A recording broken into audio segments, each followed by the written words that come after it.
ഈ കുറെ ഫാമിലി പ്രശ്നം തീർക്കാൻ വേണ്ടി ഇവിടെ വരുമ്പോൾ അതിൽ കൂടുതലും ആൾക്കാർ പറയുന്നത് ഭർത്താവ് ഒരുപാട് ചീത്ത പറയുന്നു, ഭർത്താവ് അഗ്ലിയായിട്ട് സംസാരിക്കുന്നു, ഭർത്താവ് അച്ഛന് പറയുന്നു, അമ്മയ്ക്ക് പറയുന്നു, അങ്ങനെ പറയുന്നു, ഇങ്ങനെ പറയുന്നു എന്ന് പറഞ്ഞ് ചീത്ത പറഞ്ഞിട്ടാണ് കൂടുതൽ പ്രശ്നം ഉണ്ടാകുന്നത്. ഞാനൊന്ന് മനസ്സിലാക്കിയത്തേക്ക് രണ്ട് തരം ചീത്ത പറഞ്ഞിട്ടുണ്ട്. ഒന്ന് പ്രാക്ടിക്കലും ഒന്ന് തിയറിയും. തിയറി എന്ന് പറയുന്നത് എങ്ങനെയാ വെച്ചാൽ മനസ്സിന്റെ, അതായത് മനസ്സ് വാള് വെക്കുന്നതാണ് ചീത്ത പറയാ.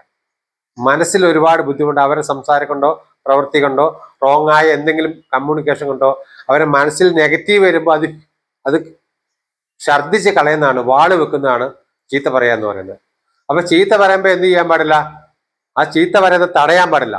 കുറെ ചീത്ത പറയുകയാണെങ്കിൽ അയാൾ പറഞ്ഞോട്ടെ എന്ന് വെച്ചാൽ പക്ഷേ തീരും. ഈ വാള് വെക്കുന്ന സമയത്ത് നമ്മൾ വാ പൊത്തിപ്പിടിച്ചു കഴിഞ്ഞാൽ അയാൾക്ക് ഒന്നിലെ ഛർദ്ദിൽ മൂക്കിക്കട വരും, അല്ലെങ്കിൽ അയാൾക്ക് എന്തെങ്കിലും അസുഖം വരും, ചിലപ്പോൾ അയാൾ മരിച്ചു വരെ പോകും.